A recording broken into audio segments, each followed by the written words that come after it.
Can you hear me?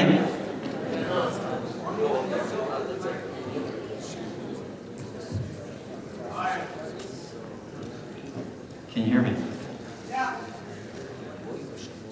Good evening. I'm Jonathan Lightman, President of Mosaic Law Congregation. On behalf of the Board of Trustees and Stand With Us, I'd like to welcome you tonight to the Center at 2300 on the campus of Mosaic Law Congregation for the topic, why the Middle East is so hard for Westerners to understand. With us tonight is a speaker of incredible stature who will be introduced in a moment. I want to thank so many people who helped make tonight possible, including the sponsorship of our Board of Trustees, Stand With Us, our incredible organizer, Gail Rubin. Gail, please stand. Let's give Gail a round of applause.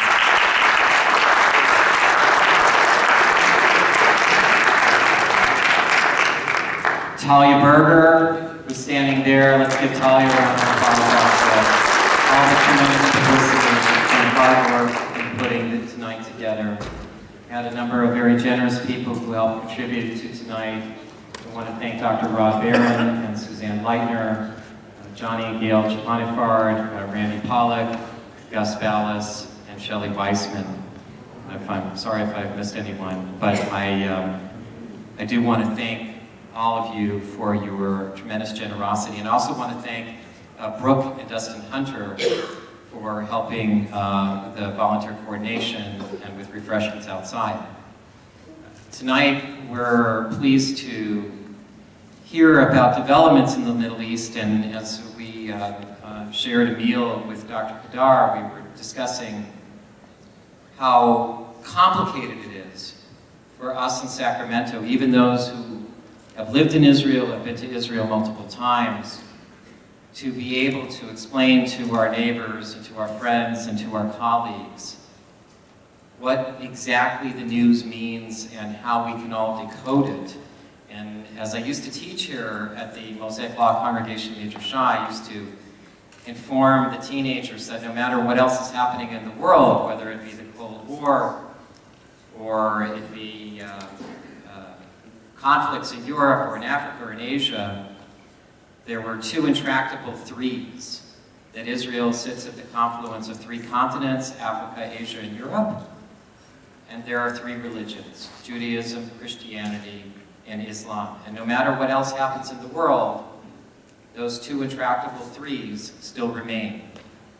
And that's a big part of the reason why the Middle East is so complicated. And I know that we're going to hear a lot more of that tonight.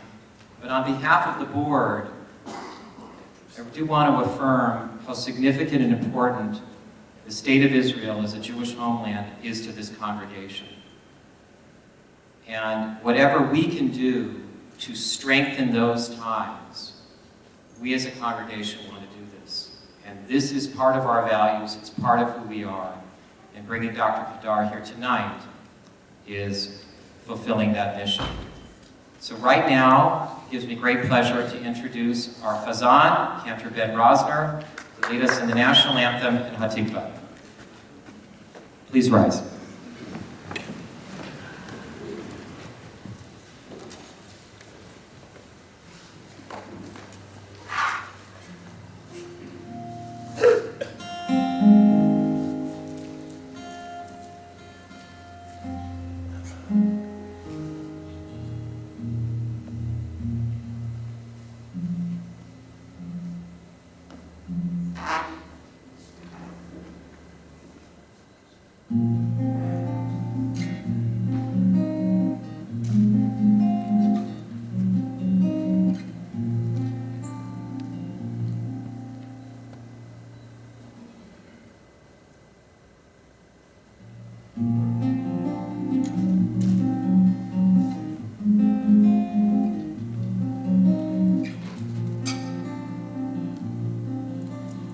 Oh, say, can you see by the dawn's early light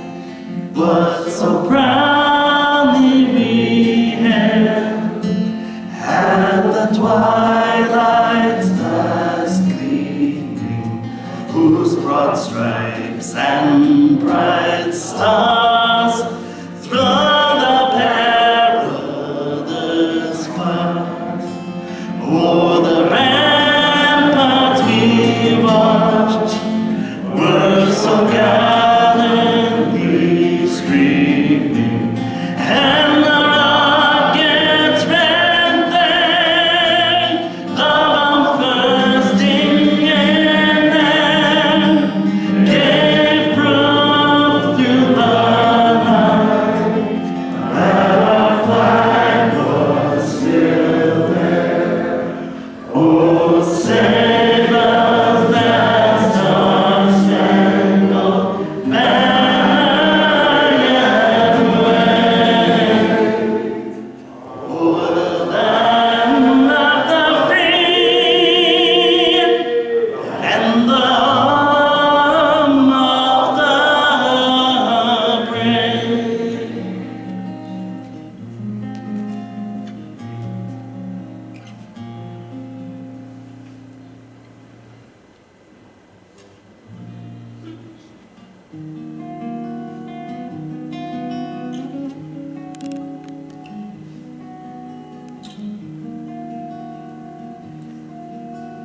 고독 바다와 베니마 네베시에 우디 호미리아 우파테니 이스라엘 가디마 아인의 지어 소비야.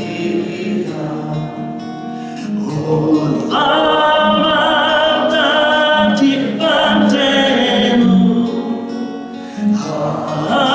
hatima much notabali, lialam kovshi beatzenu,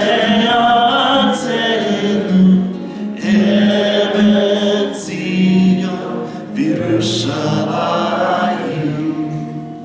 Liotam kovshi beatzenu, eretzia Yerushalayim.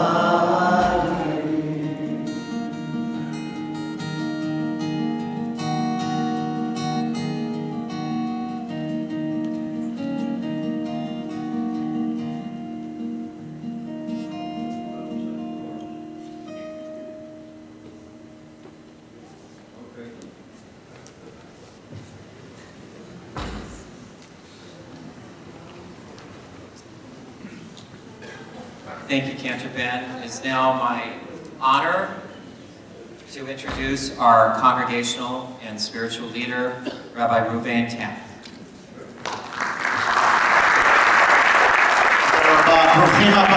Bruchim Habayim, everyone. Welcome to Mosaic Law Congregation, the Center at 2300, for this very, very special evening where we welcome Professor Kedar here all the way from Israel. I just want to say briefly that those of us who know the Talmud, a specific passage in the Talmud says, Kol Yisrael arevim zeh bazeh. Every single Jew is responsible for each other. And I translate that as also that every single Jew in the diaspora must continue to cement our relationship with the Jews and the people of Israel. And it works the other way as well. So that is such an important concept and idea that the rabbis of the Talmud understood, that we must continue to support each other, and we must be responsible for each other. Regardless of our own opinions about policies of Israeli governments, our allegiance needs to be with the people of Israel, and we need to support the people of Israel. I want to thank Talia Berger, who I has been instrumental in not only publicizing this event, but many of the events here at our congregation. Give her a round of applause. I also am honored at this time. First of all, I do want to again thank the Board of Trustees and those individuals who contributed to make it possible for Professor Kedar to be here tonight. But one individual I want to call out, and that's Gail Rubin. That sign back there, if you look at it, says Stand With Us. If you don't know about Stand With Us, go to the website www.standwithus.com. It's a very, very important organization, and it deserves our support because what it does is it advocates for facts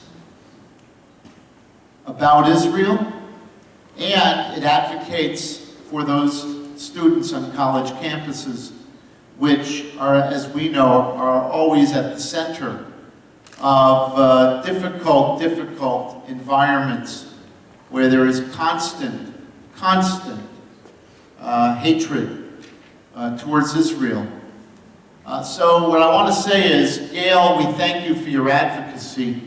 We thank you for encouraging our congregation to bring in Professor Kedar, and it's my honor at this time, please, to present Gail Rubin.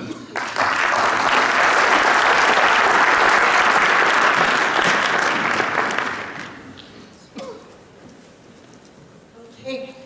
Good evening, everybody. Well, I first met Professor Kedar about 3 years ago in Jerusalem at a lecture, and I was just amazed, and I thought, oh my, I have to bring this guy to our community. And here we are 3 years later, but we're here, and I'm so happy that Dr. Kedar is with us. Dr. Kedar is one of Israel's leading figures in understanding the Arab world and is a frequent guest in the Israeli, Arab, and international media. He is fluent, of course, in Hebrew, but also in Arabic and English. He was born in Tel Aviv and holds a PhD from Bar Ilan University. Some of you may have watched his famous interview on Al Jazeera television concerning the Jews' historic ties to Jerusalem. He truly is one of the few Arabic-speaking Israeli pundits seen on Arabic satellite channels defending Israel. Dr. Kedar served for 25 years in the IDF military intelligence as an expert in Islamic Arab affairs. Currently, he is the director of the Center for the Study of the Middle East and Islam at the Begin Sadat Center for Strategic Studies at Bar Ilan University, Israel, and is a lecturer in the Department of Arabic. This event is also co-sponsored by Stand With Us, which is a global Israel education nonprofit organization. Stand With Us now has grown to 15 regional offices throughout the US, Europe, and Israel. It has more than 50 campuses where campus reps work and train with pro-Israel leaders, and also works with the IDF spokespersons, LL flight attendants, and pilots to be dynamic advocates for Israel. Our work continues to be urgently needed as Israel and Jews around the world face a rising tide of attacks that have blurred the line between anti-Israel views and anti-Semitism. I sincerely want to thank the MLC Mosaic Law Board of Trustees for this opportunity to bring Professor Kedar, and also really from the bottom of my heart to thank Talia over here, because she just puts everything together and did an amazing job for us. After Professor Kedar's presentation, there will be a question and answer period, and at that time we will ask those that do have questions to please form a line in the center aisle, limited to 10 at a time, and there will be a mic for you to address your questions. So please, let's everybody welcome Dr. Mordechai Kedar.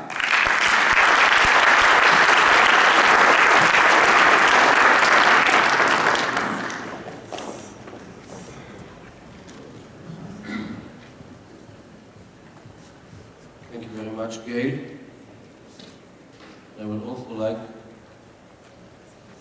to thank, of course, Mara de Atra, Rabbi Reuven Taff, President, Board, Jonathan Leitman, of course, Talia Berger, Randy Pollack,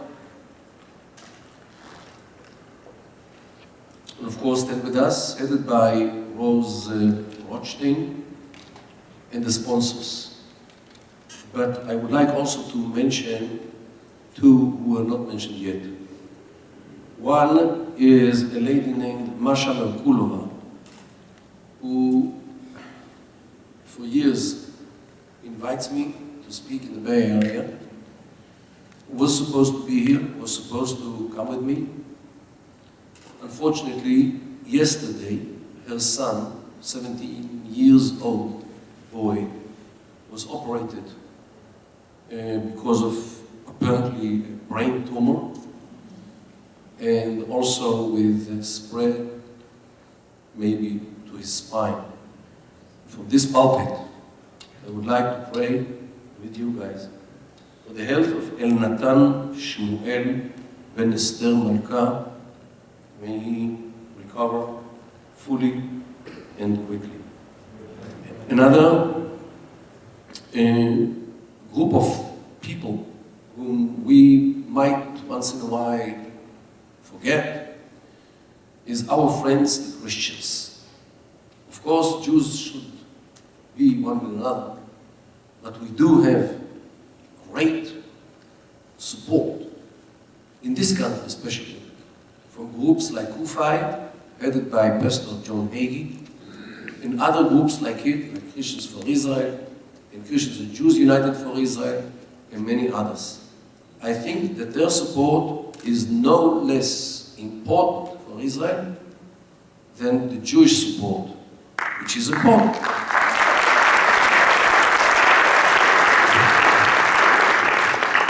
And in matter of fact, if we see the situation of Christians all over the Middle East, definitely we, means both Jews and Christians, are in the same boat, especially these days. This is, by the way, my children. They are my pride. Ladies and gentlemen, why is the Middle East such a...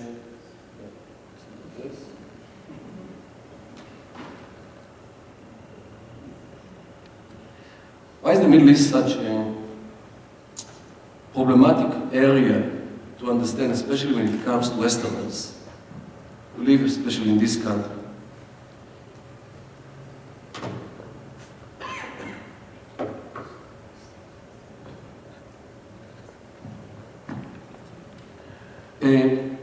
The Middle East, this is the map of the Middle East. This side is the Atlantic Ocean, behind which is the United States of America. This is the Northern Africa to Saudi Arabia and Iran. This is the Middle East, and this map actually is the map which we usually are familiar with. But I think that this map actually is a deception. It deceives the people to think that these states are normal states, just like United States of America, Canada, Mexico, France, Spain, and so forth. First of all, when we look at this area, all the way from Mauritania to Algeria, Nigeria, Libya, Chad, Egypt, Sudan, northern part of Sudan, Saudi Arabia, all the way to Iran, Iraq, Syria, Jordan. This is one big desert. 95% of this region is desert. Dry, arid desert.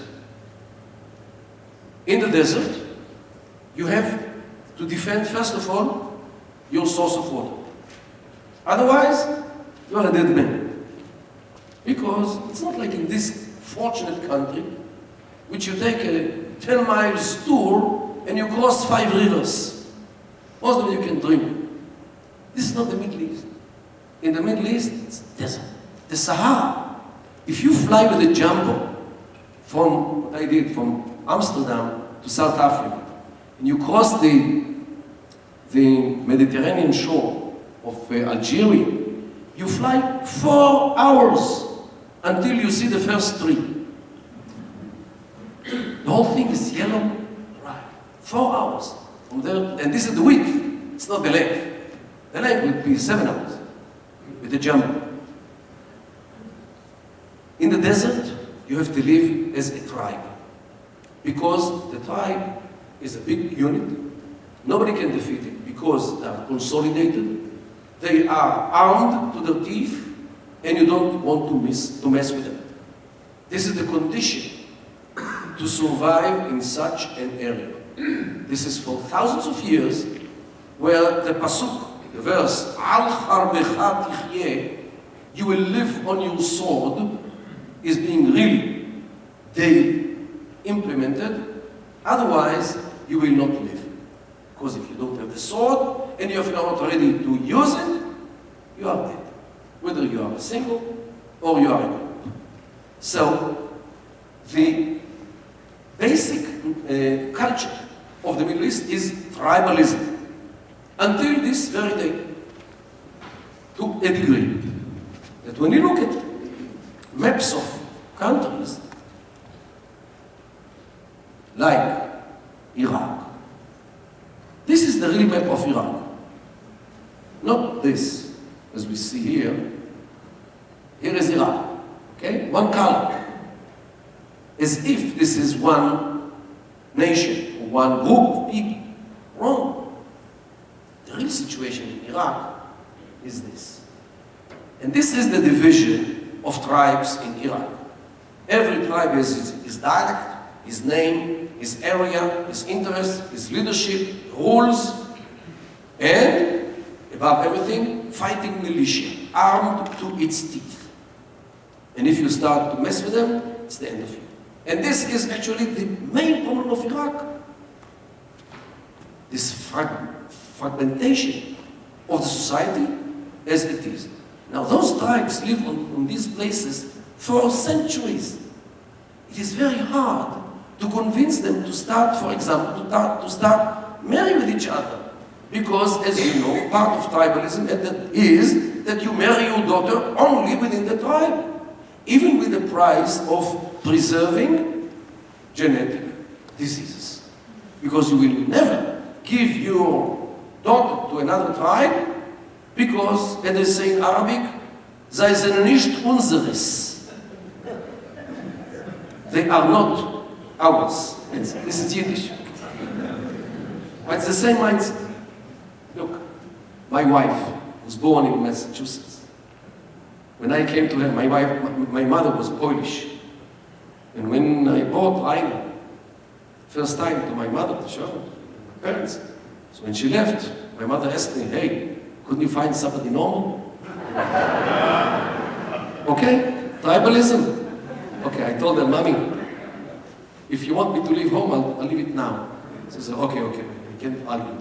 Okay. This is what it means, tribalism. We suppress it. We try to, especially in Israel. My daughters, look, those.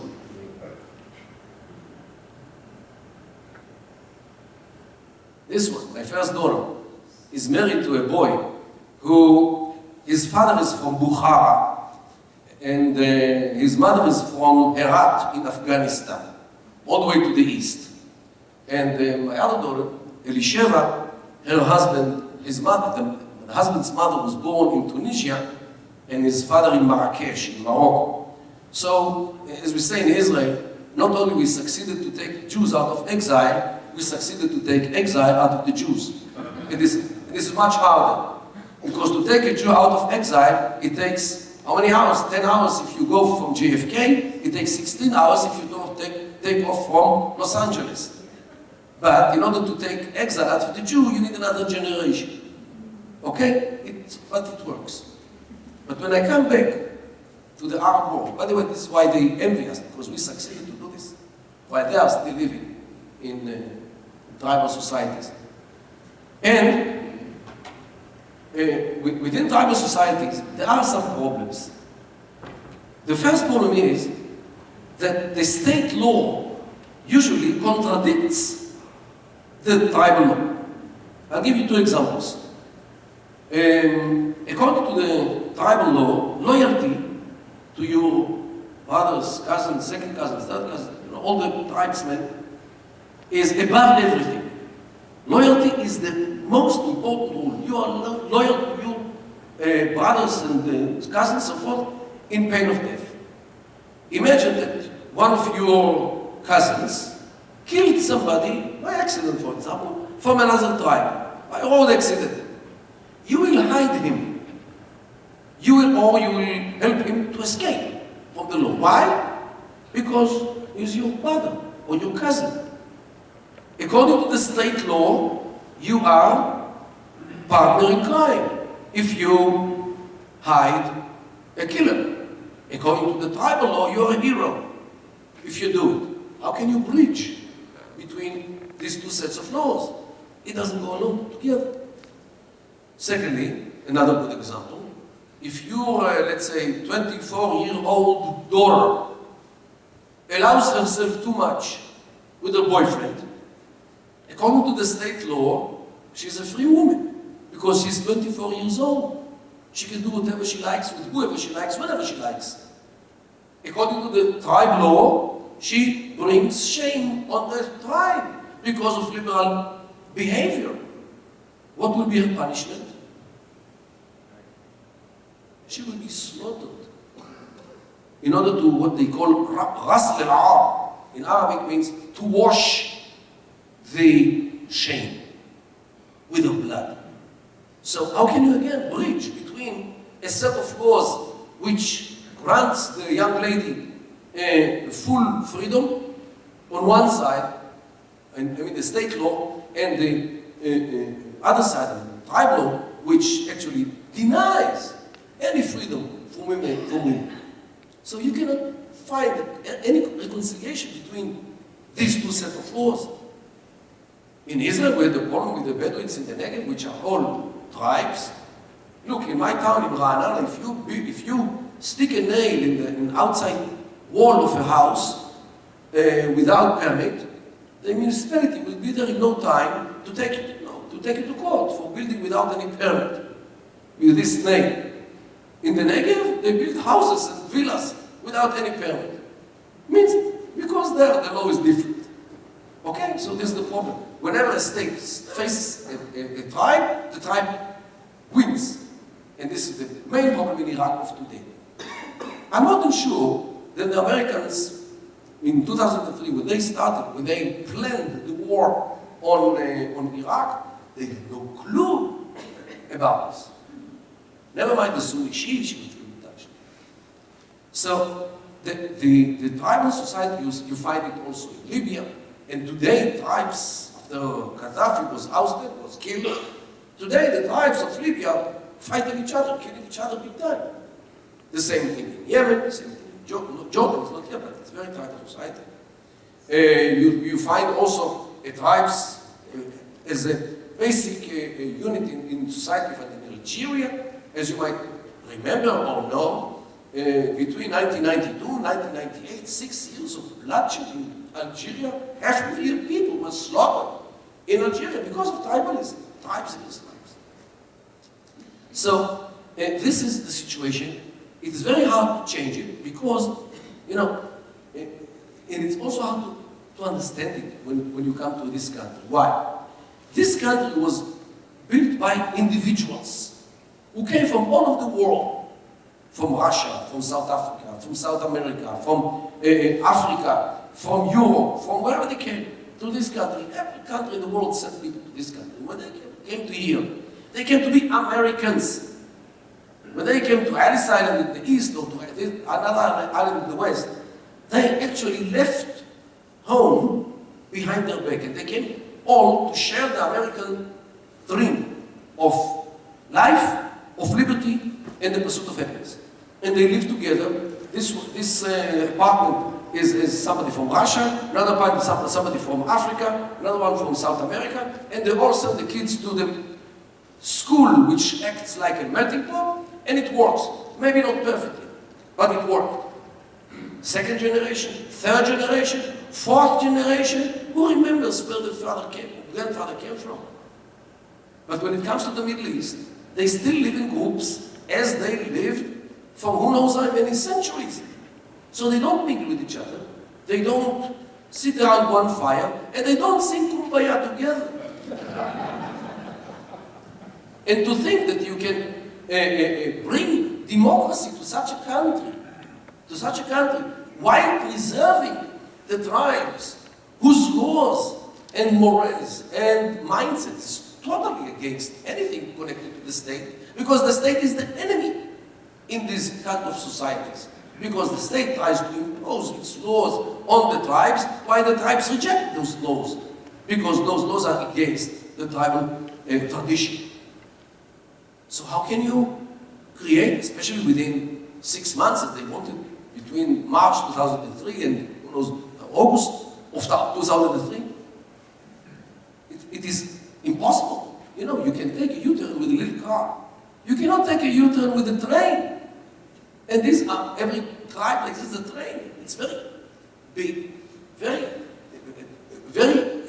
sticking to its laws and to its traditions, and go fight with them. It's impossible.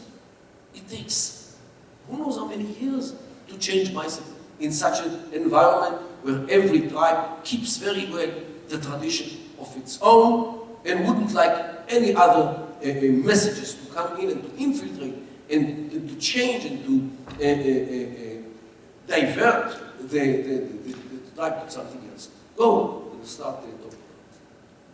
So tribalism, by the way, I'm writing now a book about tribalism in the Middle East. I hope the next time I come it will already published. So tribalism is there, and if you ignore it, you actually miss the basic cornerstone of our societies.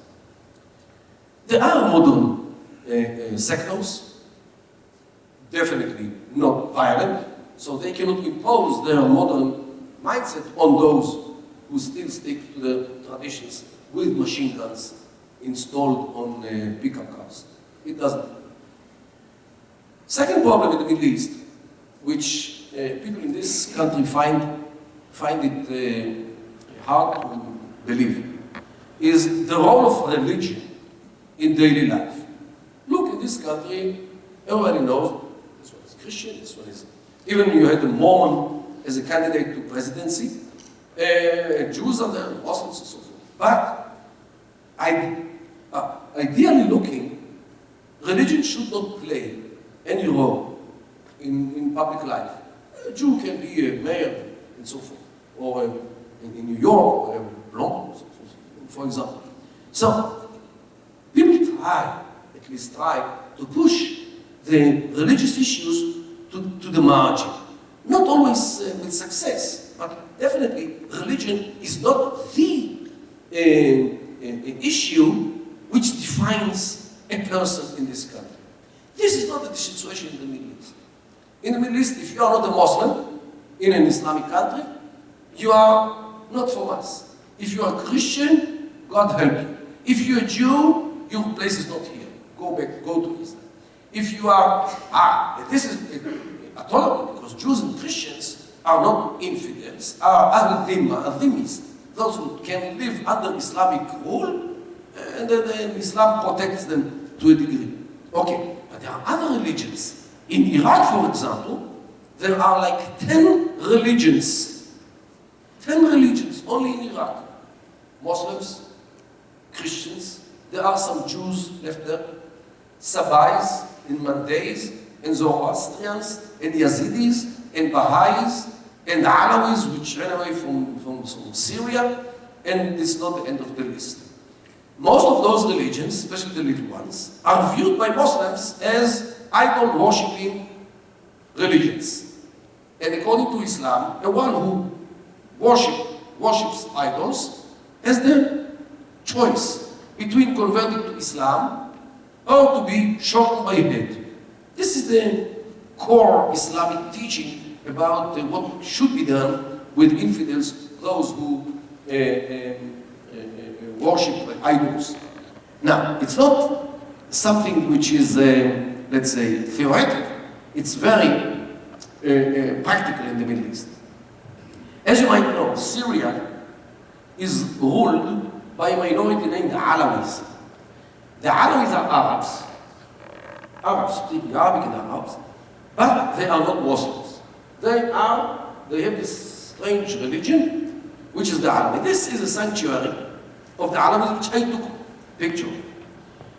And you can see, this is like a Mikdash, Alawi, in one of the Alawi villages, named Rajar, which is under Israeli control in the north.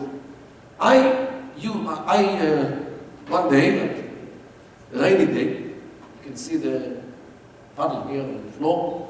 I took advantage of the fact that nobody was in the street, and I ran into this village to take a picture of this sanctuary. Because in the rain, they didn't know. I got wet like a fish, but it's okay. You can see very clearly in this picture this statue of pigeons. Okay? Two pigeons. One resembles Muhammad and one resembles Ali. Never mind the meaning of the sanctuary.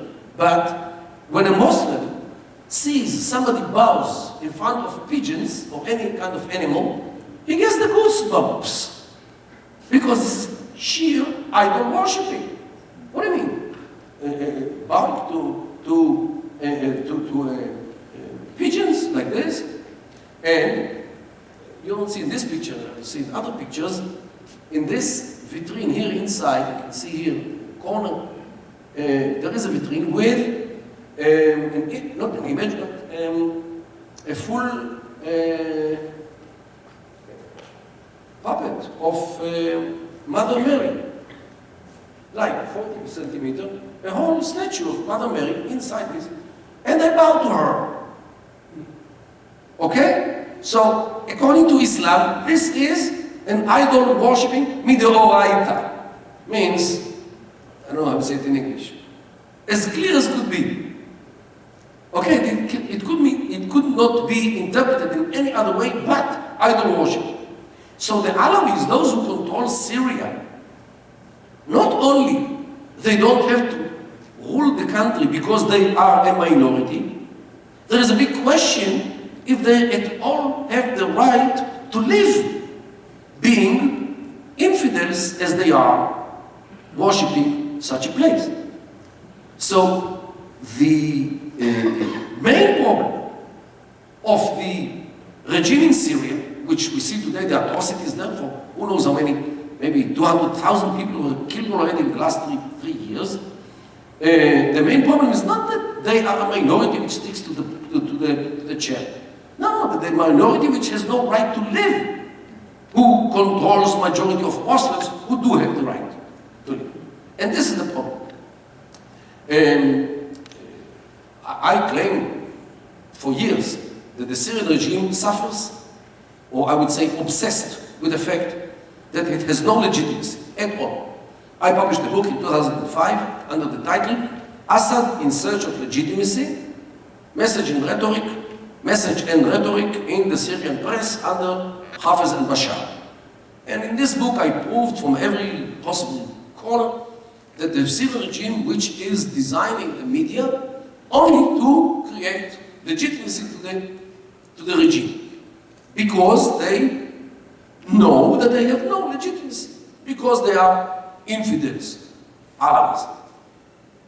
When the atrocity started in Syria in March 2011, after some months, when the death toll was like maybe 10,000 people, Hillary Clinton, who was then the Secretary of State here, declared one day that Assad is losing his legitimacy. Excuse me? How can one lose something which he never had? But she can't get it. That this man, neither his father nor him, means Hafez Assad between 70 and 2000, and Bashar Assad since 2000, had not even one gram of legitimacy in the eyes of the majority of his citizens.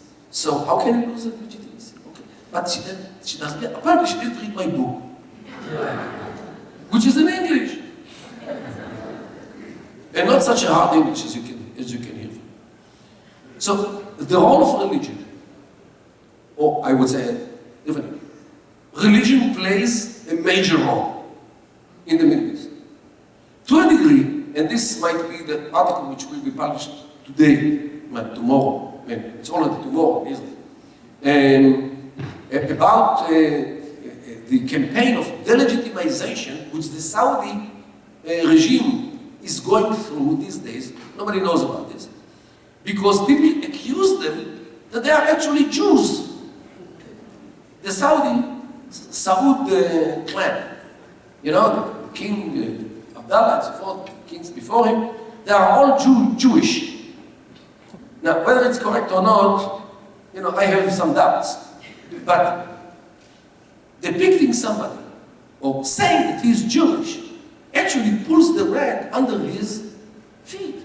Because Allah forbid, he's Jewish. Okay, again, using religion as a tool in order to stab somebody in the back. Means religion plays a very important role. Because if you prove that they are Jewish, evidently they don't have the right to be the rulers of Saudi Arabia. Okay? People in the West find it very hard to understand how important the role of religion is in this region of the Middle East. Another problem of the culture of the Middle East is the importance of history. I'll give you a good example. Western countries know how to open new page in history and to somehow close previous pages, which might be problematic. For example, everybody knows the history of Germany and France, especially during the Second World War. Of course, the history of us, Jews, with Germany during the Second World War. And you can add to this Poland and Czech Republic and Holland and Belgium and all these countries which were occupied by Germany. You can add to this the Blitzkrieg on London, on Britain. So definitely all these Western countries have good reason why to keep enmity to a degree with Germany, because it happened in days which some of us still remember. Yet, when you see what happens today in Europe, you cannot find any trace. They share, Germany with other countries, share the same currency. People can live in Germany and work in France and vice versa. Even with Israel. We have a German embassy in Israel, and Germany helps IDF and many other things. So if a Martian comes to Earth and tries to find any enmity today in Germany and other countries, I'm not sure that he will find any trace of the Second World War. Maybe my mother, my late mother, she would never ride in a Mercedes car. Because, okay, but apart from people like her, I'm not sure that she would, a Martian will find any trace of the hatred and the feelings which were in the Second World War. This was only 70 years ago. Means that the West opened new page with Germany. When it comes to the Middle East, things are a bit different. We know, especially since 2003 or 4, about the rift between the Sunnis and the Shiites. We see it in Iraq, we see it in Pakistan, Afghanistan, in Lebanon, in Iran, of course, is a Shiite country. But when you ask people here in the street, what is the issue between the Sunnis and the Shiites? What? Since when? What's going on between them? Where is the problem between the Sunnis and the Shiites? Why is it a problem? Or how long is the problem of the Shiites and the Sunnis? How many know the origin of the problem? One here, in order to maybe 10 in this hall. I'll give a good example of what happened. Why the Shiites and the Sunnis are, what they are fighting. When the Prophet Muhammad, peace be upon him, closed his eyes forever in the year of 632 CE, means almost 14 centuries. Since that minute, an argument started within his people, the surrounding people who surround him. And this dispute about who should succeed him actually is the struggle between the Sunnis and the Shia. The fourth caliph, Ali bin Abi Talib, was challenged by another man who happened to be the governor of Syria of those days. And he took the caliphate from Ali, the fourth caliph. Those who support Ali and his descendants until the end of days are the Shia. Those who support the other one who took the caliphate from Ali, Muawiyah was his name, and his followers until the end of time are the Sunnah. And they are fighting until this very day about who was the legitimate caliph in the mid-7th century. Both people are dead.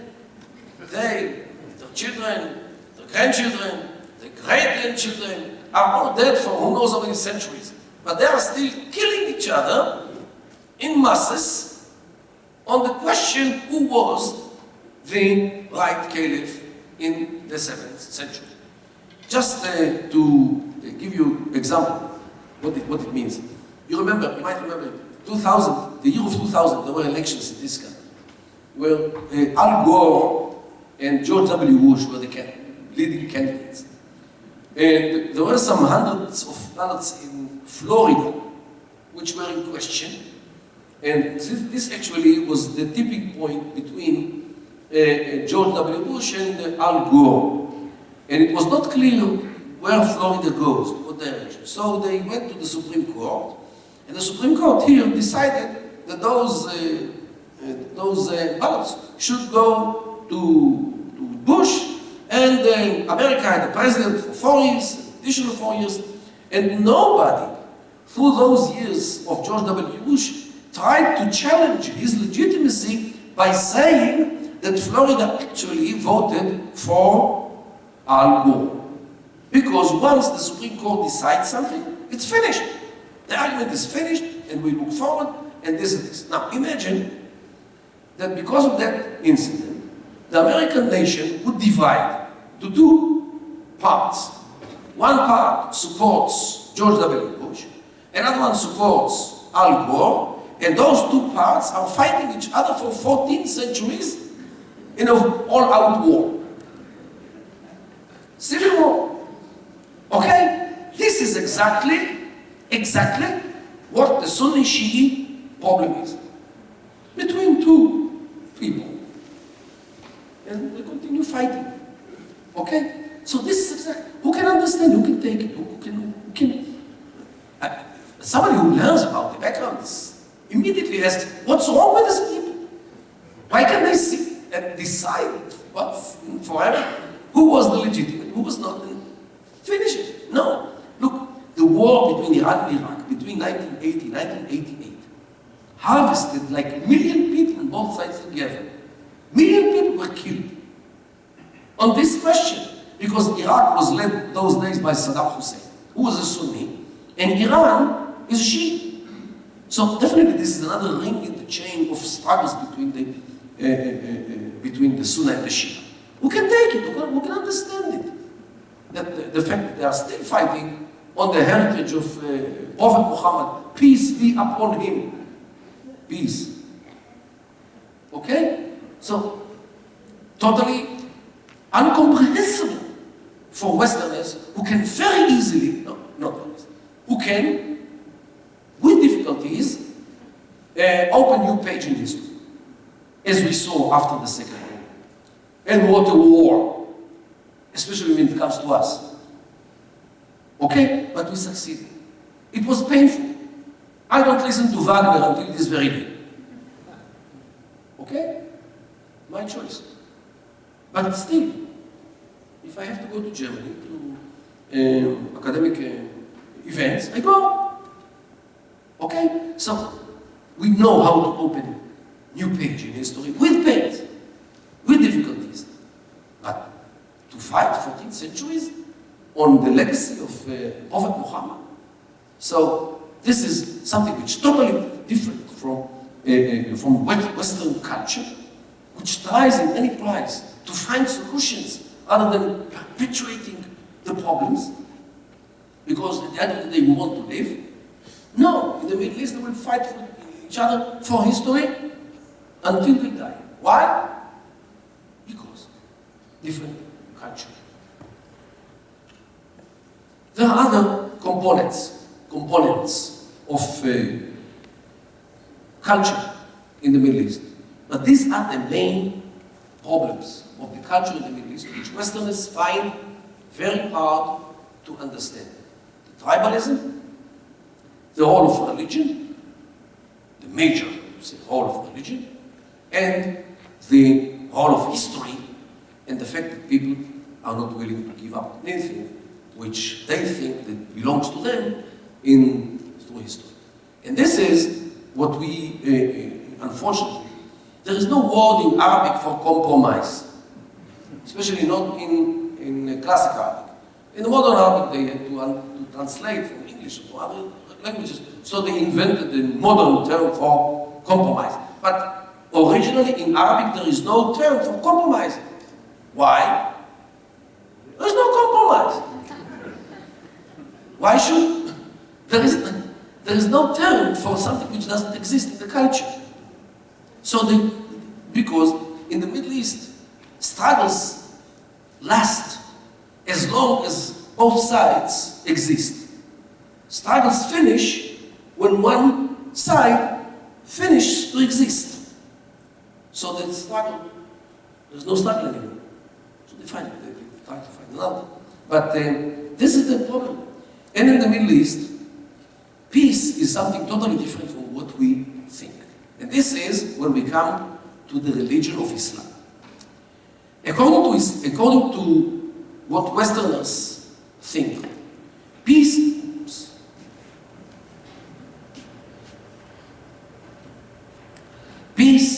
is normal relations between two countries which are separate from each other, independent from each other, and viewed as sovereign by each other.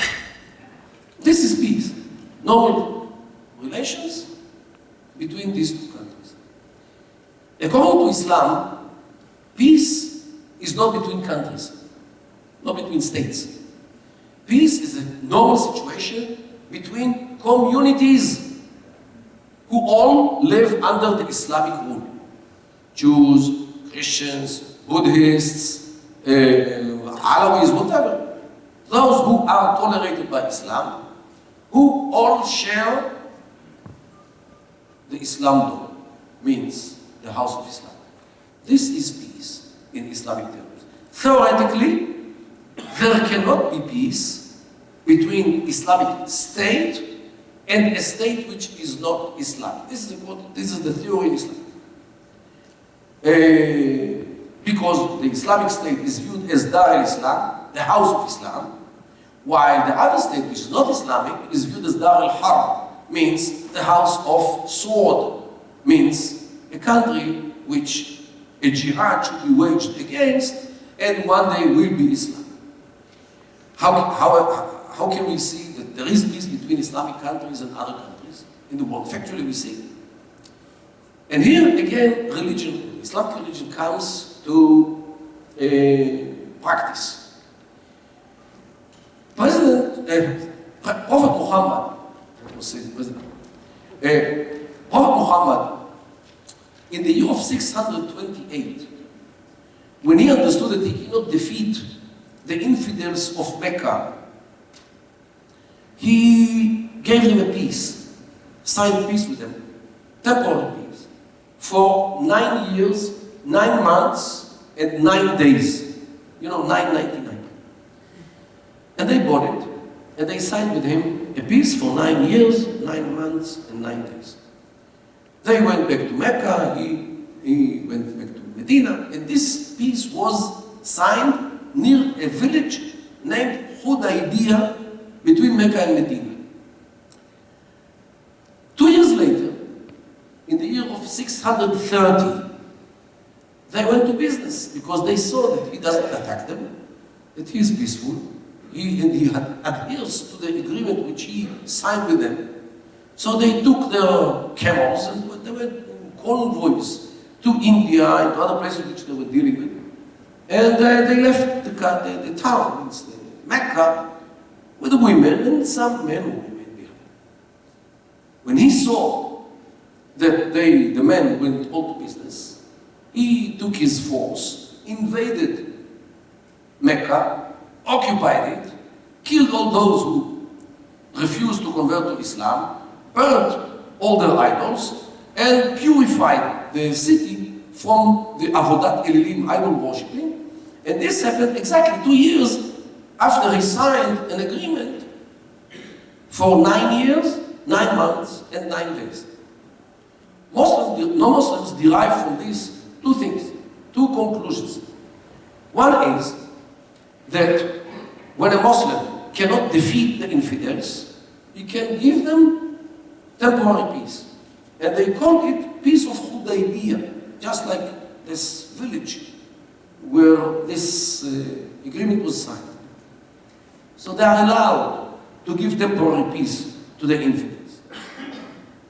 The second conclusion is that when Allah gives them the opportunity and the ability to bridge the peace, they can do it. Just like Muhammad, who was guided by Allah, who was infallible, could not make any mistake. So if he breached the agreement, definitely it is allowed. So this is the Islamic way how to give peace to other countries. Although they not usually we call it Hudaybiyah peace, but this is what in their mindset when they sign peace with others. Now, how do I know this? As you might remember, in 1997, the end of 1997, was Sadat came to Israel in his peace initiative.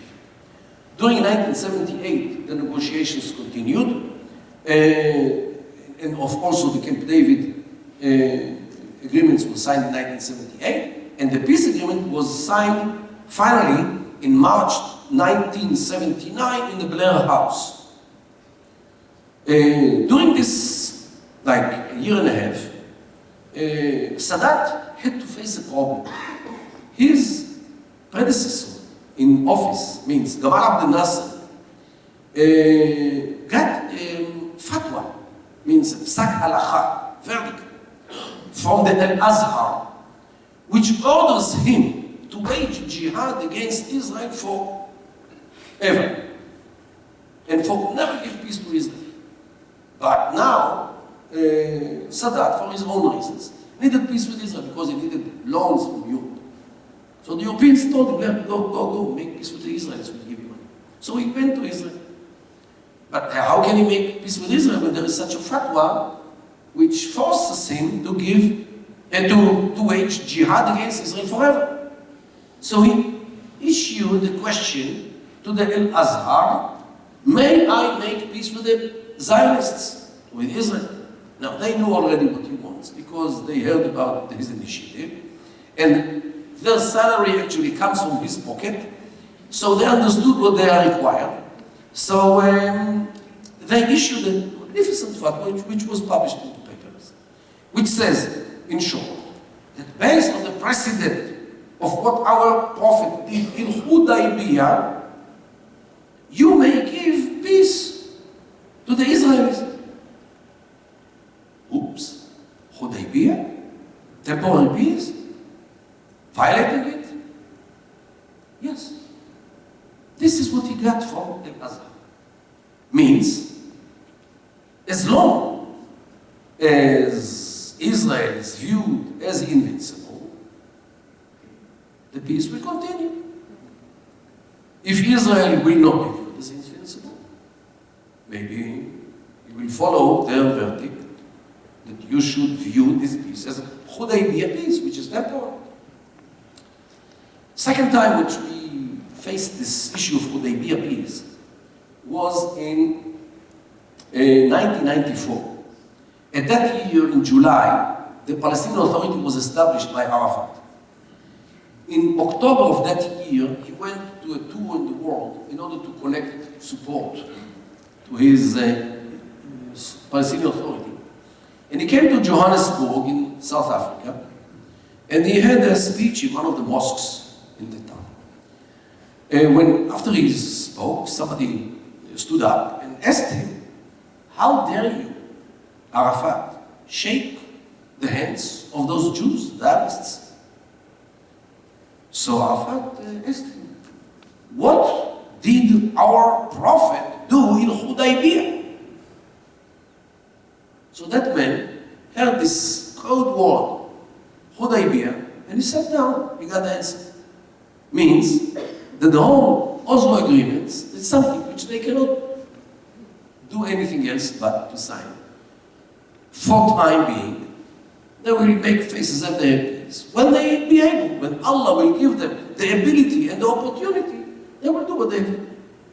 This is the only interpretation of this, and Israel has the recording of him saying that this is a Hudaybiyah peace, another version of Hudaybiyah peace. So this is something which is totally not understood in the West, because in the West you sign an agreement, it is hard as a rock. What do you mean to breach it? What do you mean to change it? You sign peace, so that's itself peace.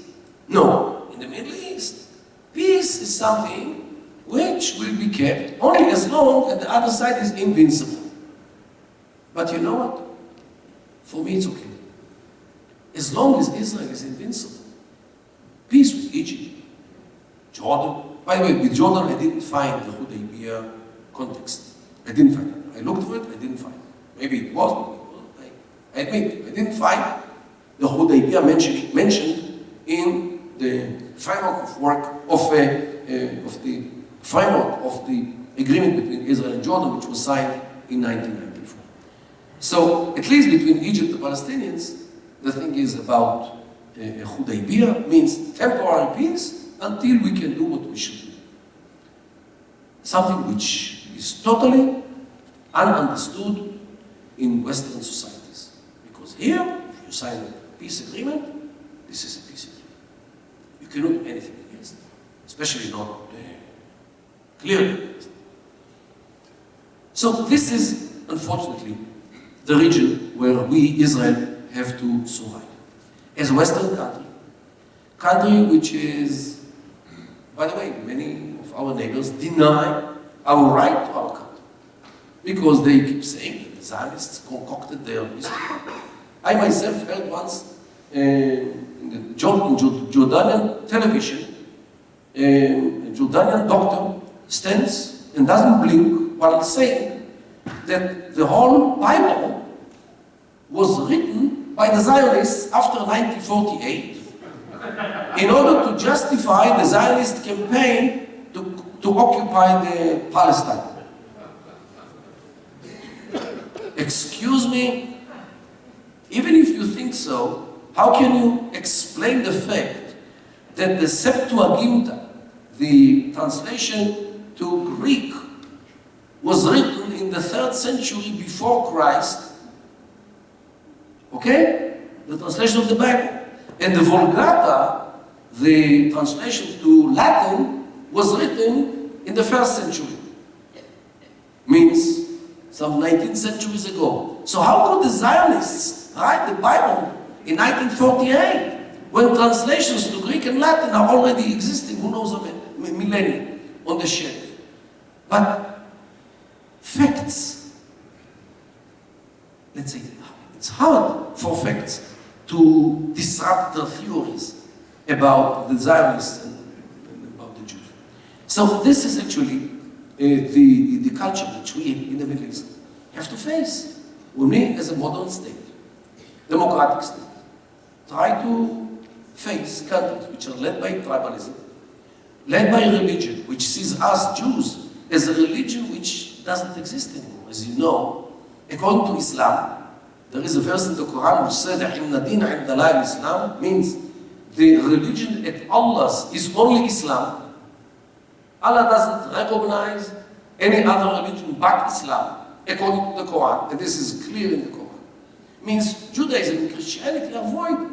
And there's another Gail will have to bring me again to explain how this happened, how Judaism and Christianity are replaced by Islam.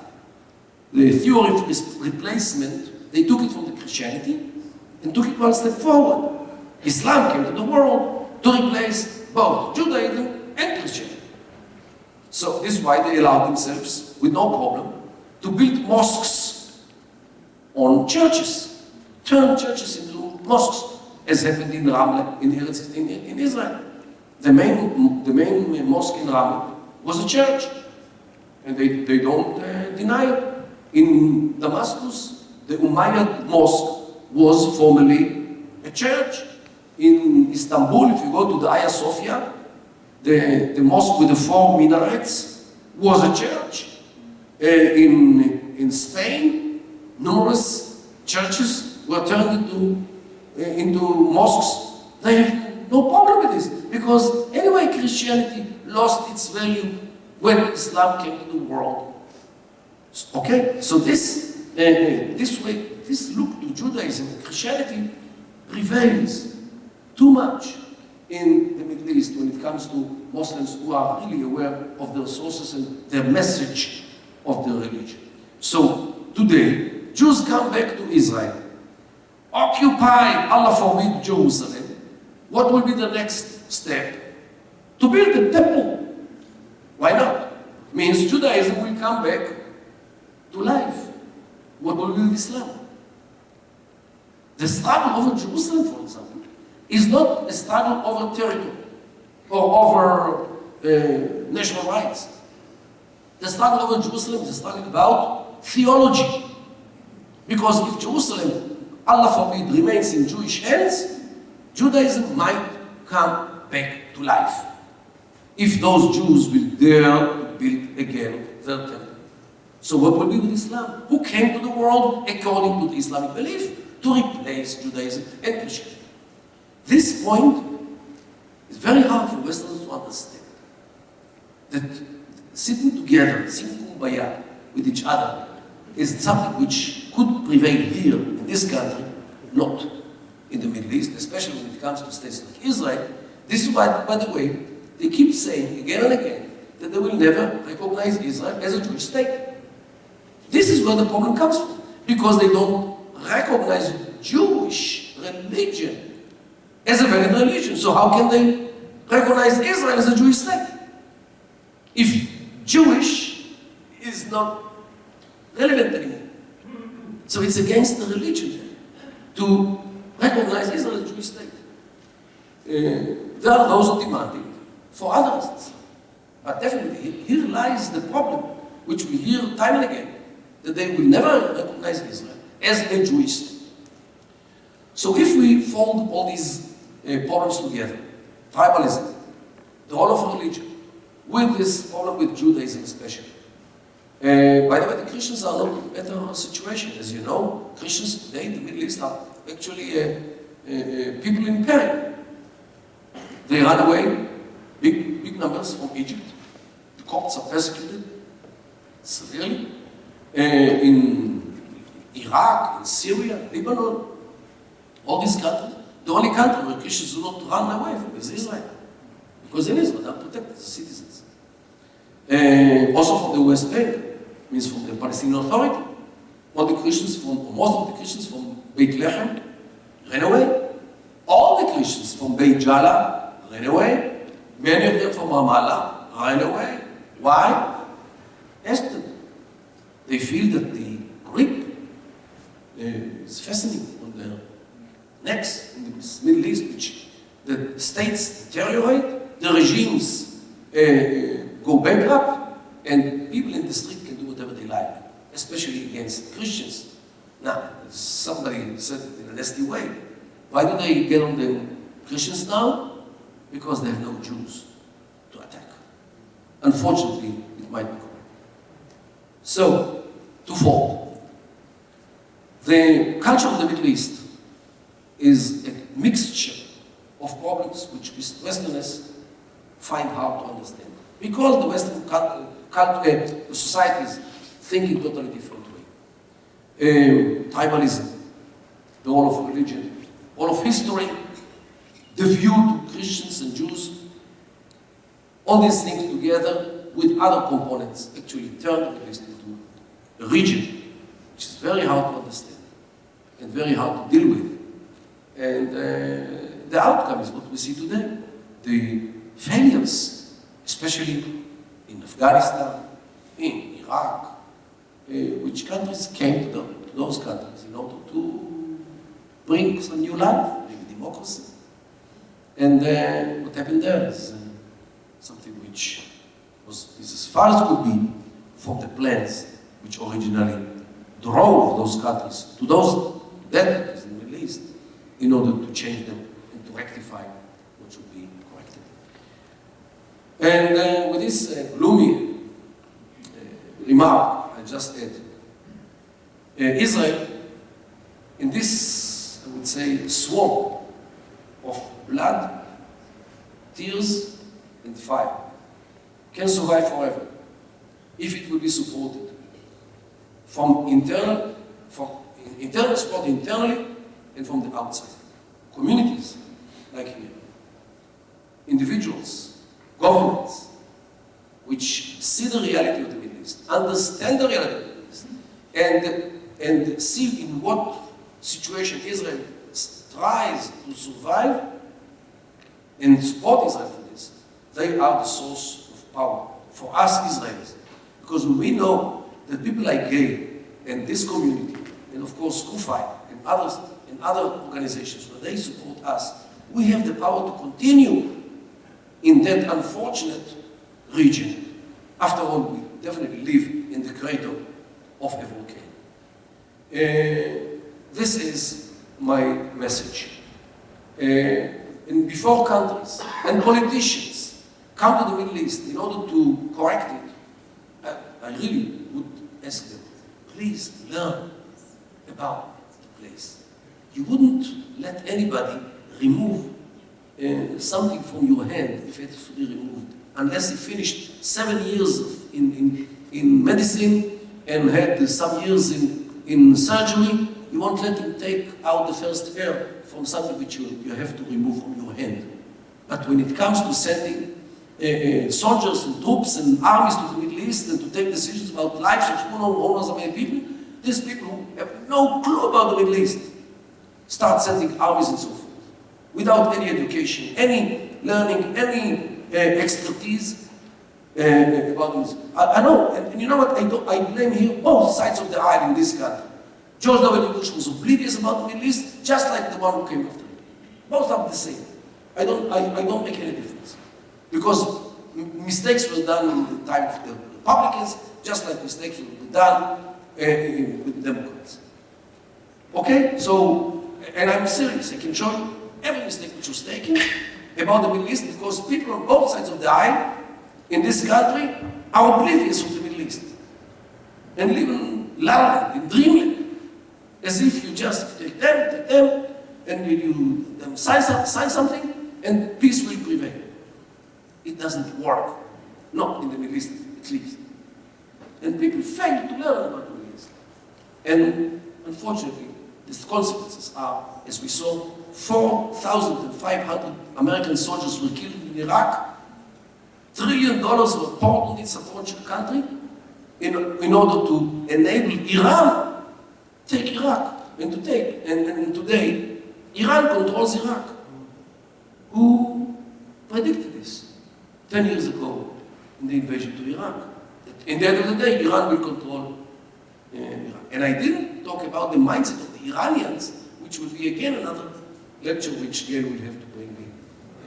Jack. Okay. I think I'll open the floor for questions.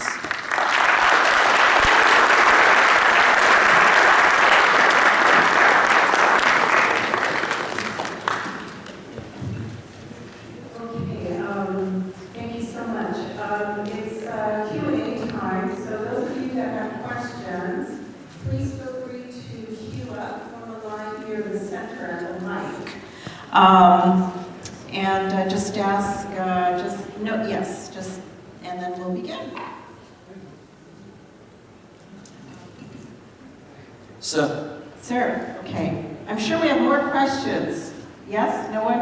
Okay. The mic Please. is yours. Noah, please.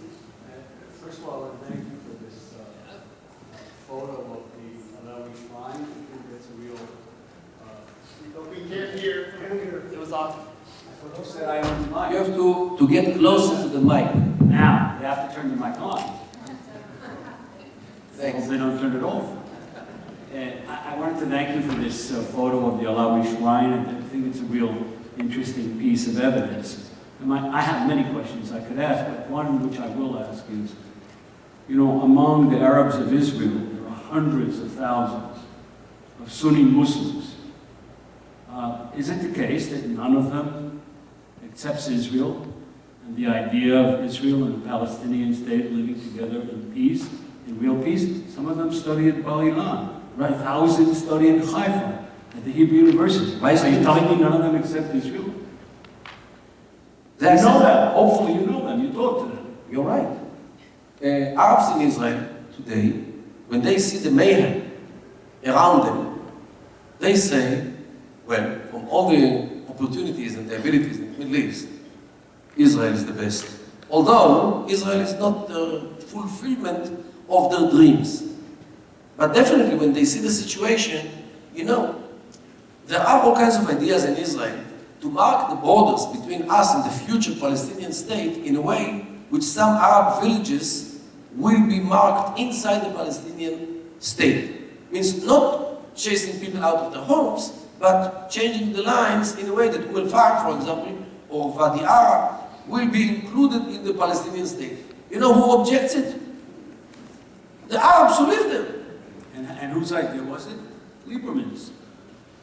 But let's not go into that. It's not the problem. The problem is they objected. Whoever, even if I say they will object. Because, you know what, we say in Israel, joke, Palestinians want two things. One is Palestinian state, and the second, Israeli identity card. So it means that the picture of Sunni Muslims is a little more complex Definitely than complex. that you presented. It's definitely complex. If I had 16 hours, I would elaborate on the Sunni part of Islam. Definitely. Thanks. Yes. One moment, Ron, before you go with your question, I forgot to give Mordechai his tea. But be careful, it might be too hot. Okay, be careful. So, Doctor, you present a frightening picture, no, situation. because if all Islam believes, as you explained, then every one of our neighbors in Sacramento, California, the U.S., ultimately want us all to be Muslims, and when the time is right, they'll act on it. And no one wants to believe that, but what are your comments on it? First of all, according to Islam, every child who is born in the world was born Muslim. His parents corrupt him and mislead him and lead him astray from the Islamic view or from Islamic belief. So start with this. This is well established in Islam. I didn't invent it. Look, Muslims who are not, let's say, learned, they might, not know these things. I'm talking about those who know the Islamic sources, those who listen to preachers in mosques, those who shape their mindset according to the sermons which they hear in mosques, mainly because many of them are illiterate. And their main source of knowledge and understanding about Islam comes from the Friday sermon. I have hundreds of recordings at home from the Al-Aqsa Mosque sermons from some good years. This is the message. Jews have no right to Eretz Israel because Jews were expelled by Allah because they forged and changed His holy scriptures, and Allah is angry at them. And this is why the Zionist campaign is illegitimate from any point of view, even Jewish. They follow the Haredim or the Torah. Definitely. Thanks. Well, a logical extension of your lecture this evening is as follows. There was absolutely no chance for the so-called two-state solution unless Israel drops its demand that the Jewish state will be recognized as a Jewish state, and unless Kerry and the American administration today will insist that Israel drop that demand. If Israel does not drop this demand, no chance in hell, supposedly, this is an extension of what you said, that there will be a so-called two-state solution to the problem. Am I right? You have a point. However, and now comes the answer. First of all, there are two states. There are Israel, and there is a state in Gaza, if you forgot. Already 7 years. Almost. In June, it will be 7 years. Since Hamas took Gaza over, and in Gaza, there is a government, there is a legislative body, there is a judicial system, there are ministries, they have an army, police, they have military industry, they know how to produce missiles, they know how to launch them, they passed already 2 wars, they have borders, and something which looks like a state, acts like a state, and behaves like a state, is a state. Whether they declared statehood or not, just like the Kurdish part of Iraq, a state, whether we like it or not. We might not love what happens there. So there is already a Palestinian state in Gaza, which Israel more or less said bye-bye to when Sharon took all the settlements out of in 2005. So, facts, there are already 2-state solutions. Now, we're about to establish another state in the West Bank, or Judea and Samaria.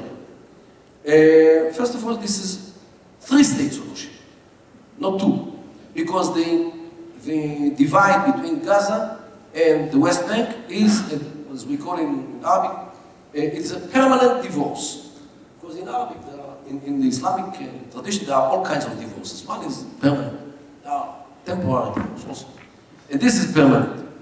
Because of various reasons, we don't get it. The rift between Hamas and Fatah will never. And I'm not putting my head on the blog, but when I see the materials of what they publish about each other, what they say about each other, how they curse each other, this is not something which can come in the foreseeable future to any reconciliation. So you have to admit that Gaza and the West Bank will never, or at least in the foreseeable future, will be one state. So we already have 2 states. Now the question is about the West Bank. The West Bank, as you might know, is hilly mountains which overlook all the space from Beersheba in the south to Ashkelon, Ashdod, Rishon LeZion, Rehovot, and I go to the north. Tel Aviv, Herzliya, Netanya, Hadera, Haifa, and all the way to Afula. Now, if you take the ranges of Qassam missiles, you can find that 80%, 85% of the Jewish population of Eretz Israel are in the range of Qassam missiles, which might be launched from those hills of the West Bank. So, this is from the technical point of view. Now, I ask you, or anybody else, does anybody, before this, we all remember in the January 2006, Hamas won the elections. And until this very day, the majority of the seats in the Palestinian Legislative Council are Hamas. Okay? So Hamas is actually democratically chosen, elected, are the Palestinian Authority, officially, because they have the majority of the seats. Okay? This is one thing. This is from January 2006. Then, in June 2007, they took Gaza by force when they killed the policeman of the Palestinian Authority. Okay? Now I ask, does anybody in the world, from the White House to Jerusalem, has any guarantee that the same process will not happen in the West Bank? That Hamas will not take the West Bank either by elections, as they already did, or by coup d'etat, as they already did. Means you have to take in account that within a very short period, in Gaza it happened after 2 years since we left Gaza, less than 2 years, and they took Gaza over. So since this is a very realistic possibility, we have to deal with the West Bank as a piece of land which might very possibly turn into another Hamas. Would you allow it? I absolutely get it. Okay. So this is how now Israelis, from the left also, left this issue of two-state solution because they understand that the West Bank might turn into what happened in Gaza. Now, so what is the solution? I'll tell you the solution. That's what I came here for. You will not go out of this door before you know my solution. But for this I have to give you a little preamble. As I started, tribalism is the main component of Middle Eastern culture, especially political culture. There are countries in the Middle East which are successful, prosperous, and stable. Which are they?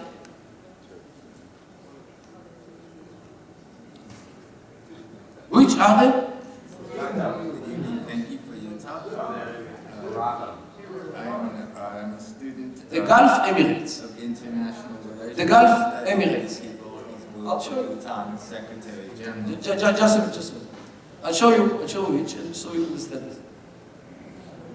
Gulf Emirates, I'm talking about Kuwait, which is here, Qatar, which is here, and the 7 Emirates which are united to the United Arab Emirates. Now those Emirates in the United Arab Emirates are not united like California, state of Washington, and North Carolina. They are united just like France, Germany, Holland, and Belgium. European Union means they are sovereign, separate states which united their security policy and foreign policy. This is the United Arab Emirates. It means altogether we have 9 states, 7 in the, I talk about Dubai, Abu Dhabi, Fujairah, Ras Al Khaimah, those countries, in addition to Kuwait and to Qatar. And I exclude Bahrain. These countries are stable and rich. Why are they stable and rich? One would say because of the oil. Right? Wrong. Dubai has no oil and no gas. Dubai has only 3 things. Sand, and sand. And they turn the sand into business and attractions for tourists and real estate and so forth. To a degree that they are so rich that they are running the harbors of this country, of the United States of America. Iraq has a hell of a lot of oil, and it is a failing state. And so is Libya, and so is Sudan, and so is Yemen, and so is Nigeria in Africa. All these oil-producing countries are failing states. Why? Because those countries are conglomerates of tribes, ethnic groups, religions, and sects. And when the society is fragmented and shaky, the political arena cannot function, and the economy is in a collapse. Why? In the Gulf Emirates, every one of those Emirates is one single tribe. Al-Sabah in Kuwait, Al-Thani is Ali's tribe. Al-Thani in Qatar, Al-Nihyan, for example, in Abu Dhabi, and so forth. And when you have consolidated society, one tribe, one single tribe, you have a very steady political arena, and on this you can build skyscrapers with helicopter pads on them for those billionaires who don't like to stand in line when they go abroad with their private airplanes. Okay? This is the Gulf. And the source of wealth is the stability. Conclusion, if you want to reach a stable society in the Middle East, you have to base this state on one single homogeneous unit. Okay, this is the paradigm. Now, what I try to advocate is to copy this paradigm of tribes. Since tribes are the cornerstone of everything in the Middle East, to follow the same paradigm in the West Bank, to establish 7 Emirates, 7 in the Emirates in the West Bank, for the tribes. Jericho, for the tribe of Arkat, they live only in Jericho, and nobody else lives in Jericho because they wouldn't accept anyone else, because they are Kunzeris. Okay, they're not from us. In Ramallah, for the tribe of Barghouti. In Hebron, in the Arab part of Hebron, for the 5 tribes of Hebron who lived very nicely together for centuries, the Jabri, Abu Snena, Kawasmi, Nakshi, and Tamimi. In Shechem, Nablus, for the 3 tribes of Al-Masri, Tukan, and Shaq'a, and so forth in Tulkarem, for the Karmis, and so forth in Jenin and Kalkil. While Israel forever should remain in the rural areas in order to make sure that these areas and the hills and the mountains will never turn into another Hamastan.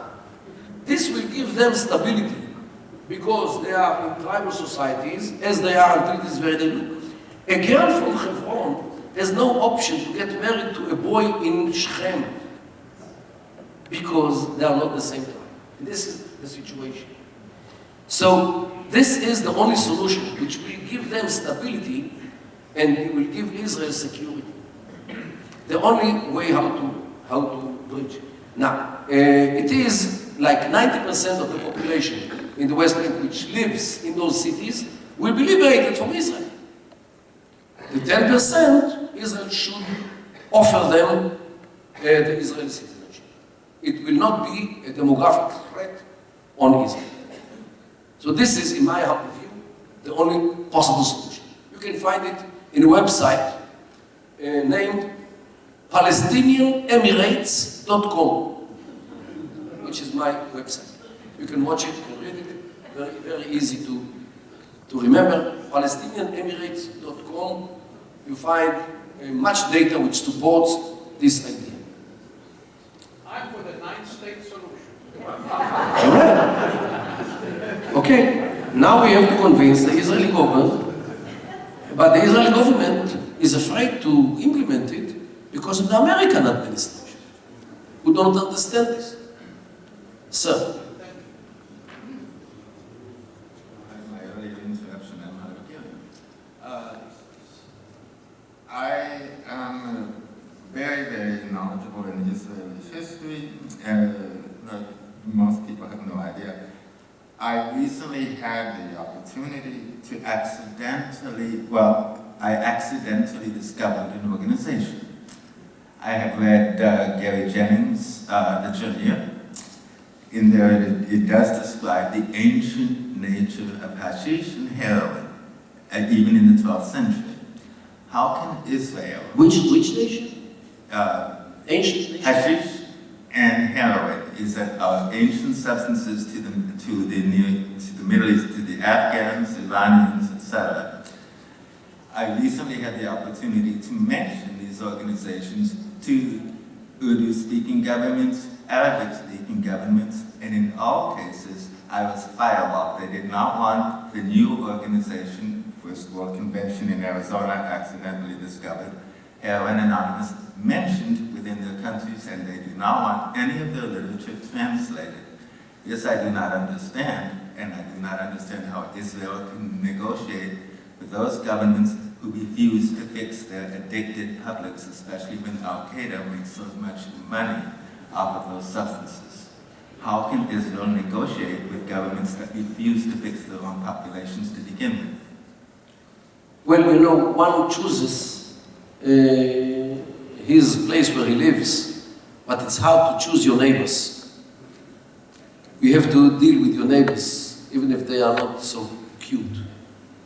Otherwise, you negotiate with marshals. Next question. Thank you. Your approach to, or your description of the Islamic approach to agreements, does that tell us anything about what is happening now with the negotiations of the Western states with Iran over nuclear power? In Iran, yes, after all, Prophet Muhammad was a prophet of both the Shiis and the Sunnis, and the Iranians are Shiis, and definitely they can follow this Hudaybiyah issue. But when it comes to the Iranian issue, it's much more complicated, because here there are other elements which are involved, which I didn't talk about, but I can show you. And look at this. This is, actually, I can show you the document, I have it here. This is the document which was published by the Iranians about Khomeini, this is picture. And under the title Sutur al-Nur, means the lines of light. This is a garmochka, folder with his short biography. So implicitly, the lines of light, if you read the biography, you will see the light. But if you look at the graphics of this page, the front page of the folder, you can see what they mean by Sutur al-Nur. This is a blue. The picture is not good with the colors, but I can show you the origin. It's blue. From the blue part of the picture comes the light, means the divine light, which enlightens his head, his eyes, his mouth, his chest, and his hand. Means that Allah enlightens Khomeini's thoughts, views, words, feelings, and ultimately his deeds. He is, according to this idea of the Iranians, he is led by Allah. He is infallible. He cannot make any mistake because he is enlightened by Allah. So, if they decide to do something, means nuclear program, who are those Americans to tell them what to do and what not to do? Those wine drinkers and swine eaters to tell those believers who are guided by Allah not to develop their nuclear program. So they would sign anything because they don't think that Americans have any right to talk to them.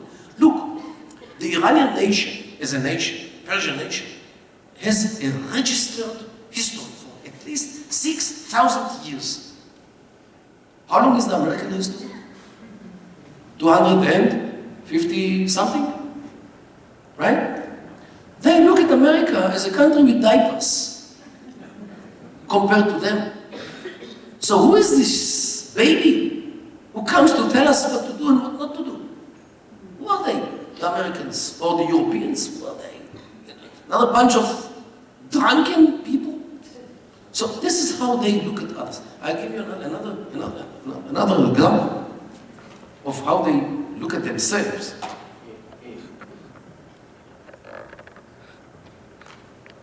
This is another image which they publish, this time with Khamenei. This is the supreme leader of today.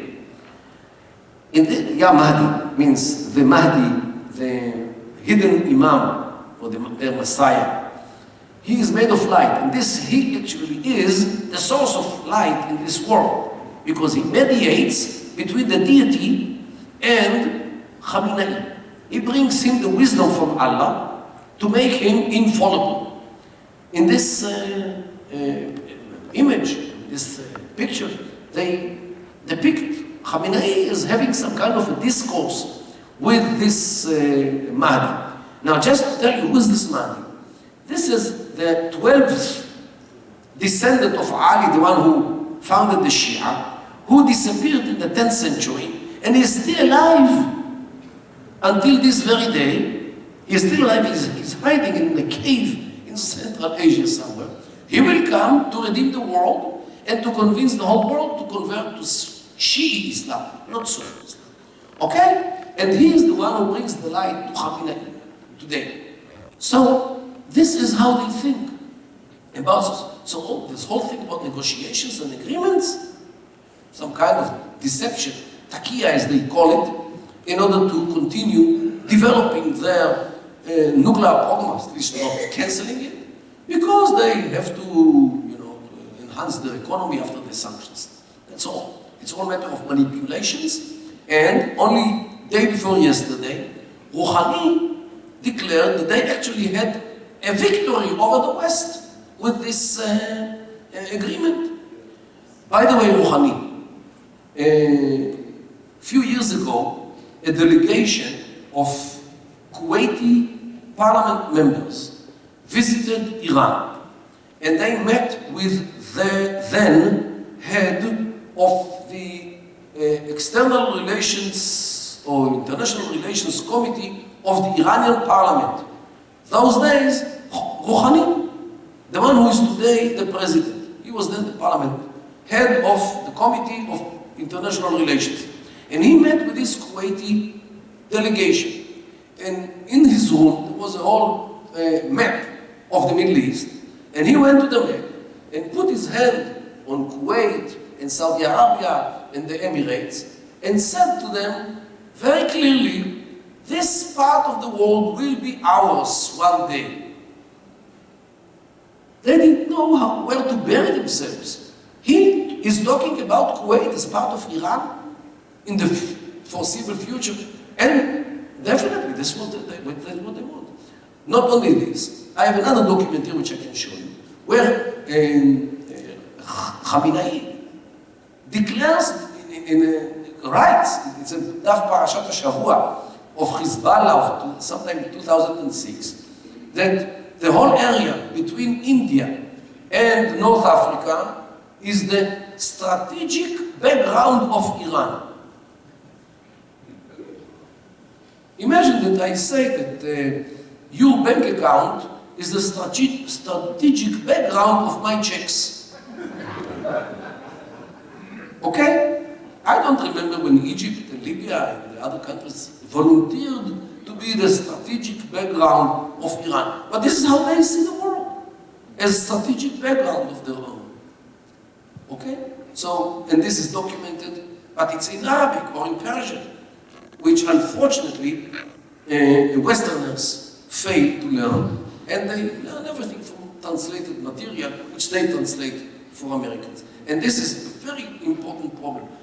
Ladies and gentlemen, would you accept any research done about the American society by somebody who cannot read English, who cannot speak English, who was clueless in English? Would you? Would you accept and research about the French society by somebody who cannot speak French, cannot read French? So, but look how many researchers in universities in this country write books and articles about the Middle East without any word in Arabic. Well, the Middle East is less hard to understand than the United States and France, to a degree that people allow themselves to publish books and articles about the Middle East without understanding what those people are saying, without reading what they publish. This is the source of mediocrity, both in academic institutions, in the media, and in the end of the day, in the political arena of this country, where unfortunately very few people are speaking Arabic, and those who speak Arabic are actually Muslim radical. Thanks.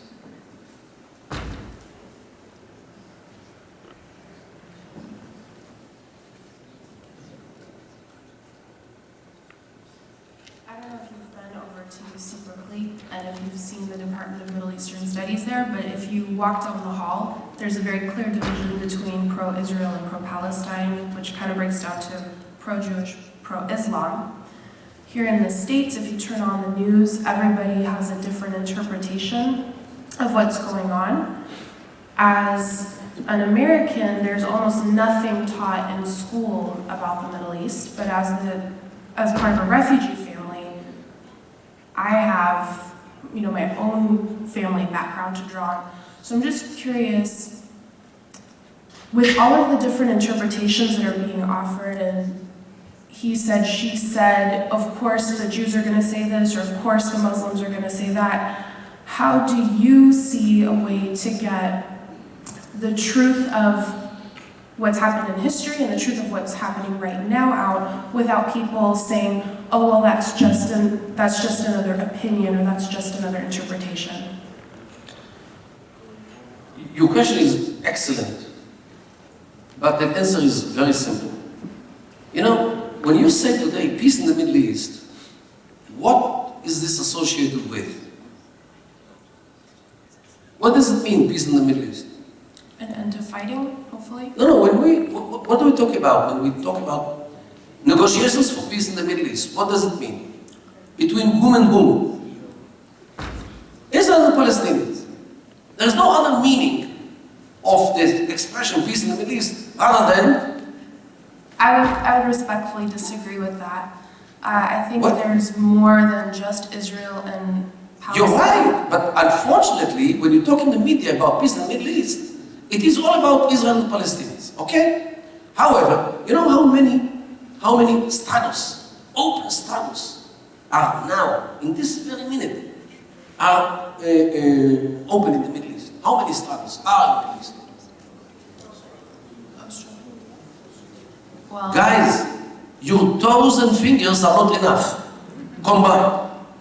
Just let me tell you something.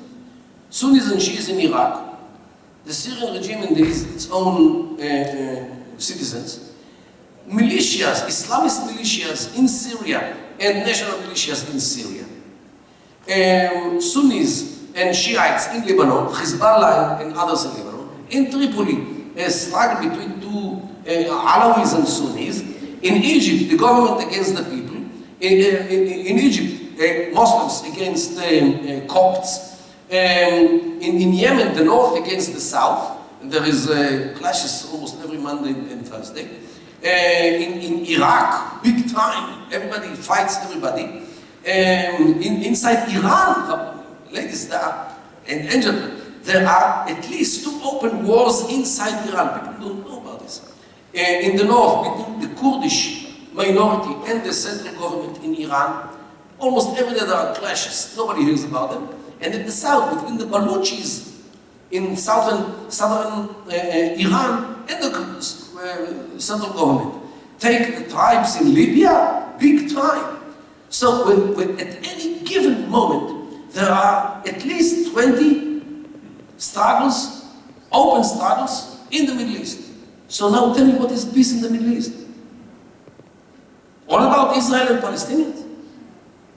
Okay, so this is such a divert picture to view peace in the Middle East through the lens of Israel and Palestinians. And I'm not saying that there is hugs and kisses between Israel and Palestinians, but to see the whole problem of peace in the Middle East through the lens of the Israel and Palestinians is totally wrong. And you know what? Imagine that tomorrow, by miracle, there is peace between Israel and the Palestinians. Okay? Imagine.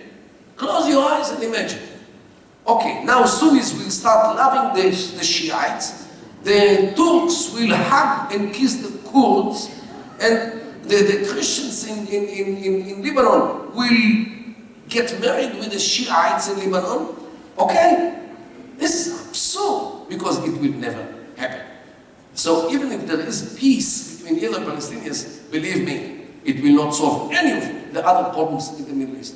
So invest so much time and effort and care. Excuse me, we're running close to our end. We have just 5 more minutes. Do we still have another question? No? I have a question. Yes, Allah.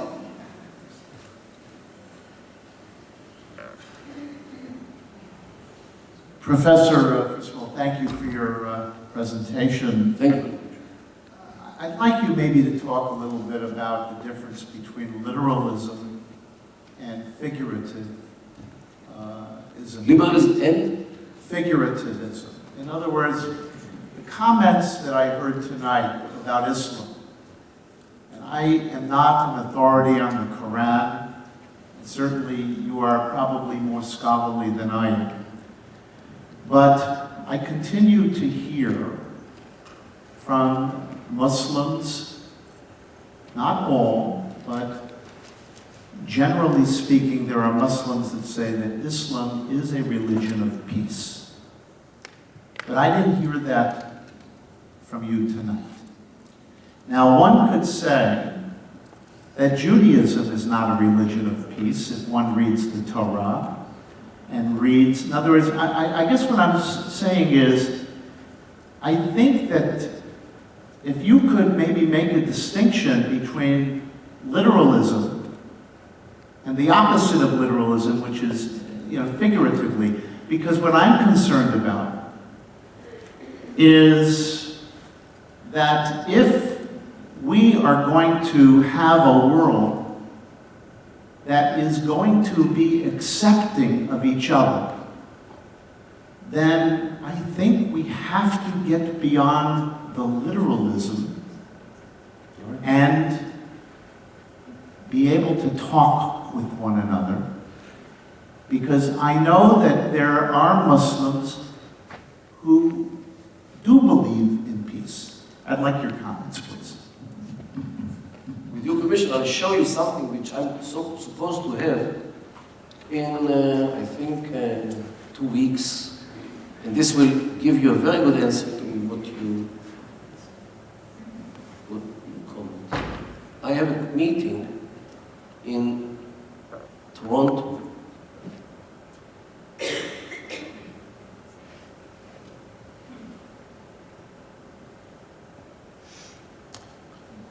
It will be January 23.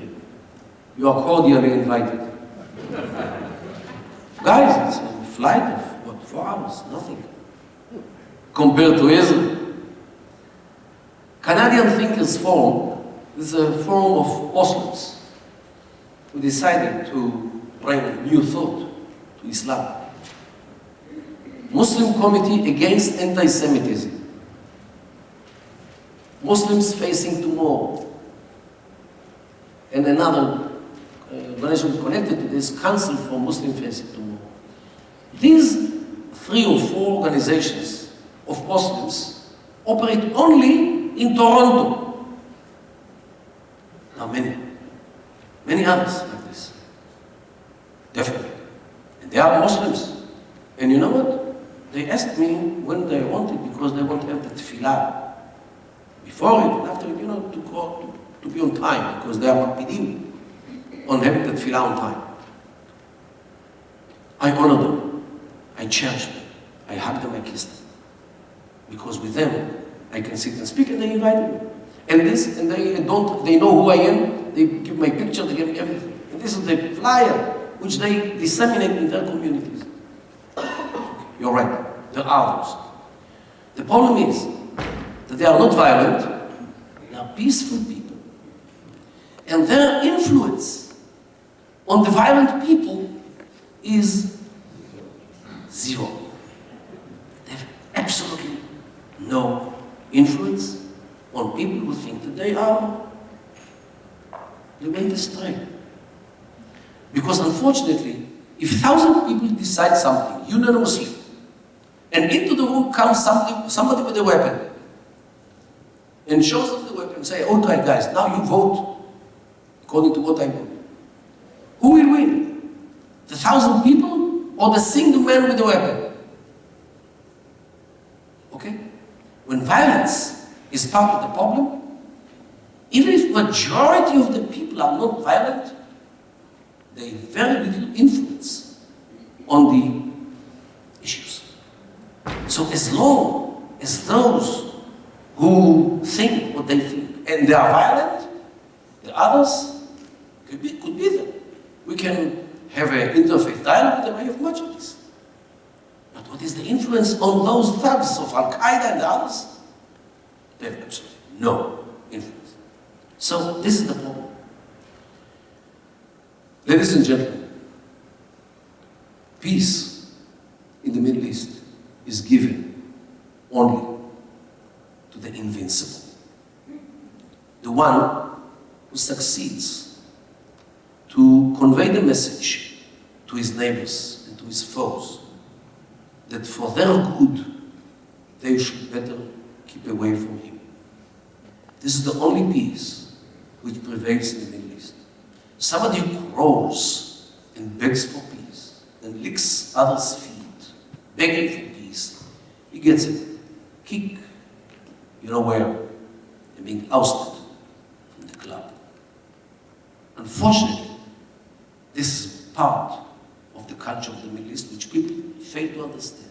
You can talk to them until tomorrow. As long as you are invincible, they will talk to you. Once you appear as weak, it's the end of you. Unfortunately, this is the Middle East. I didn't create it. This is the situation in this unfortunate part of the world, totally remote from this blessed country of the United States of America, where everybody came to be American. There, in the Middle East, the situation is as it was in many parts for centuries, if not millennia, as well. Thank you very much. Good night.